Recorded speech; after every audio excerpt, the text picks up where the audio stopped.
Dans cet extrait, l'auteur parle de l'existence des hiérarchies cosmiques, qui font partie des mécaniques géoviques, yaviques et lucifériennes. Ces hiérarchies cosmiques sont liées aux grands maîtres du monde et ont pour objectif de contrôler ce qui est inférieur à l'homme.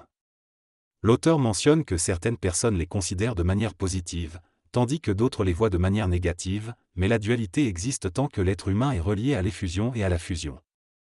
La dualité est présente car l'homme a une conscience divisée, connectée à son passé et à son avenir. Elle peut être considérée comme ce qui empêche d'avancer, car elle maintient l'homme dans les trames du passé. L'auteur évoque également la dissonance cognitive, qui conduit certaines personnes à dire et à penser des choses qui ne correspondent pas à ce qu'elles vivent et ressentent. L'auteur suggère que la dualité peut être diminuée si les hiérarchies cosmiques, qui ont un taux vibratoire supérieur, interviennent pour diriger l'homme vers une dualité moins prononcée. Ce texte parle des hiérarchies cosmiques et de leur rôle dans la soumission de l'humanité. Il mentionne que certains grands maîtres spirituels ont été manipulés par ces hiérarchies et ont attendu pendant des milliers d'années sans savoir pourquoi. La spiritualité est présentée comme une manifestation des hiérarchies cosmiques, engendrant la foi, la croyance et l'espoir. L'auteur remet en question cette spiritualité, qu'elle aurait dû être transmutée et adaptée à la compréhension de l'homme au fil du temps. Il est également évoqué que Jésus-Christ n'a pas écrit de livre car il lui aurait été interdit, mais plutôt pour permettre que ses enseignements soient transformés et adaptés à l'évolution de l'humanité. L'auteur critique cette idée de manipulation et défend l'idée d'une vérité plutôt que d'une ignorance acceptée.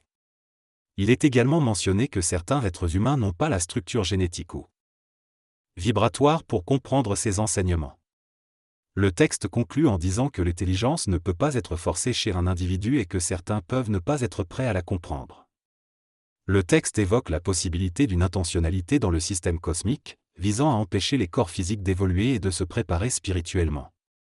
Il suggère que certaines forces cosmiques pourraient manipuler les individus pour les maintenir dans un état d'illusion et de non-préparation. Est présenté comme une période de vulnérabilité où les individus sont particulièrement exposés à ces manipulations. Le Nazarien, quant à lui, aurait choisi de ne pas écrire de livre afin de préserver certaines réalités et de ne pas être repéré par ceux qu'il fuyait. Le texte insiste sur le fait que le temps de l'éveil spirituel ne peut être défini par une attente passive, mais nécessite un mouvement intérieur et une préparation adéquate. L'être humain cherche à étudier et à comprendre, mais il est confronté à des hiérarchies cosmiques qui déforment les informations et les transforment en religion. L'intelligence supérieure cherche à renouer le contact avec l'humain, mais celui-ci a tendance à sacraliser et théologiser cette connexion. Il est essentiel que l'être humain devienne son propre maître et ne reste pas assujetti à la théologisation des informations.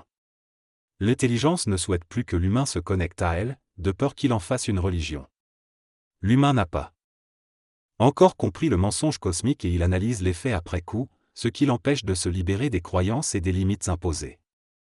La non-analyse des faits et l'acceptation de ce qui arrive sont des clés importantes pour se libérer de ces limitations. Les religions ont été créées en partie à cause du mensonge cosmique non dévoilé par le Nazaréen. L'exemple d'un chien adopté illustre l'importance de ne pas analyser les événements après coup. Il est essentiel de comprendre ces enseignements pour se libérer des contraintes imposées par les hiérarchies cosmiques et accéder à sa vraie source. La personne décrit son expérience avec son chien, qui était très belle et amusante au départ. Cependant, après quelques jours, le chien a commencé à avoir des problèmes de santé, apparemment à cause de médicaments à base de cortisone. Malgré les traitements et les efforts pour la sauver, la santé du chien continuait de se détériorer, jusqu'à ce qu'il devienne agressif, en particulier envers les enfants. La personne a donc pris la décision de l'euthanasier chez le vétérinaire pour abréger ses souffrances. Après sa mort, la personne se rend dans un magasin d'aliments pour chiens et se rend compte que son chien aurait pu être aidé par un autre traitement recommandé par un expert en dressage canin. La personne réfléchit à la nécessité de fournir des informations pertinentes dans des situations similaires afin de prendre des décisions éclairées, bien que cela puisse également conduire à des résultats indésirables. La personne soulève l'idée que l'être humain devrait avoir deux chances, celle de ne pas recevoir immédiatement toutes les informations pour préserver son innocence mais aussi celle d'avoir la réalité pour prendre des décisions éclairées. Finalement, la personne réfléchit à la difficulté d'expliquer les événements après coup et suggère de ne plus essayer de rationaliser les choses a posteriori. Les hiérarchies cosmiques ont un effet sur les êtres humains et leur capacité à utiliser l'information qui leur est donnée. Certains individus parviennent à appliquer les mécanismes nécessaires pour comprendre et changer les choses, tandis que d'autres restent endormis et ne font rien. Certains sont manipulés par des forces astrales vicieuses. Certains individus sont sur le point de mourir et ne sont pas en mesure de changer leur situation. Les hiérarchies cosmiques ont pour fonction de créer des conditions qui nécessitent leur présence, ce qui conduit les humains à les adorer et les prier. Pour évoluer, les humains doivent se dissocier de ces hiérarchies et devenir leurs propres maîtres. Cela nécessite la capacité de se centrer dans son intelligence et d'ajuster les énergies et les canaux. Comprendre ce qui se passe peut aider les humains à se centrer et à être dans leur identité, mais cela nécessite de remonter le canal d'effusion et d'instruire l'ego et la mémoire. Le processus de mutation des points de vibration se fait en remontant dans le canal réincarnationnel jusqu'à atteindre le point central, sans redescendre au niveau où nous nous trouvons. Les chiffres sont jugés comme étant sans importance, mais ils deviennent dangereux lorsqu'ils ne sont plus utilisés correctement. La capacité à vibrer des deux côtés permet de faire correspondre les informations des colonnes du tableau. L'énergie perpétuelle existe, elle est intemporelle. L'individu peut être marionnetté, manipulé, guidé ou téléguidé, en fonction de son niveau de conscience et de sa résistance. La guidance peut être rapprochée, radio-guidée, ou éloignée, téléguidée. Le son et la lumière sont des éléments importants dans ce processus. L'énergie perpétuelle n'existe pas car elle est basée sur la transformation constante de différents types d'énergie. Les règnes minéral, végétal et animal se nourrissent les uns des autres, créant ainsi une énergie en constante transformation. L'être humain se nourrit à la fois du règne végétal et animal, tandis que l'astral se nourrit des émotions humaines. Cependant, l'humain n'est pas capable d'atteindre l'entropie complète et de libérer pleinement cette énergie. Par conséquent, il n'existe pas d'énergie perpétuelle dans le contexte actuel. Selon le discours, l'énergie perpétuelle existe dans un contexte anthropique complet, où il y a une explosion massive de toute l'énergie stockée qui mène à la création d'univers ou de soleil. Actuellement, l'énergie perpétuelle ne peut exister que si l'humain fait partie de la chaîne énergétique, mais il y a des problèmes de résistance qui rendent cette énergie difficilement utilisable. L'astral se nourrit de l'homme principalement à travers le chakra du cœur, mais il peut également se nourrir d'autres chakras et de différentes mécaniques astrales. Cependant, l'astral ne se nourrit pas du chakra sexuel mais de la dynamique énergétique du corps physique. De plus, il est possible que des mécaniques astrales arnaqueuses mobilisent les différents chakras sans nourrir le plan astral. On distingue également le plan astral et le plan mental de l'astral, avec ce dernier se connectant au plein de l'éther. Les ajustables de l'humain peuvent être reliés à l'arnaqueur même si on n'est pas en contact direct avec lui, en fonction de l'ajusteur de pensée et de la connexion dans le plan astral. Le plan astral peut être lié à des mécanismes d'arnaque. Les arnaqueurs utilisent l'ajusteur de pensée pour manipuler les êtres humains au niveau mental. Cependant, il est important de comprendre que l'ajusteur de pensée est connecté à un canal réincarnationnel, ce qui peut altérer la source d'information.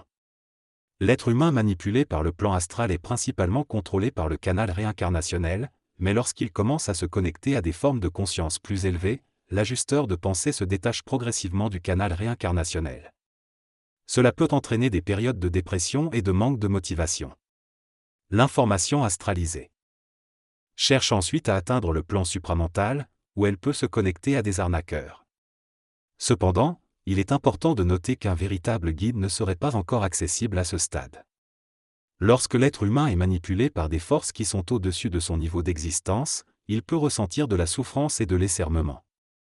Cette souffrance crée un champ électromagnétique qui augmente le taux vibratoire de l'individu, ce qui peut le rendre plus réceptif.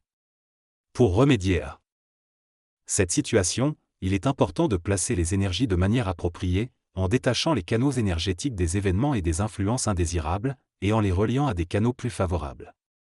En se recentrant sur lui-même, l'être humain peut cesser d'être dépendant des contextes de conscience extérieure et reprendre le contrôle sur sa vie. Il peut ainsi rééquilibrer ses énergies et retrouver la santé, en déconnectant ce qui ne lui convient pas et en se reconnectant à ce qui lui est bénéfique. La souffrance aiguë met en évidence la saturation des mécanismes internes de l'ego de l'homme, qui se nourrit de ses expériences.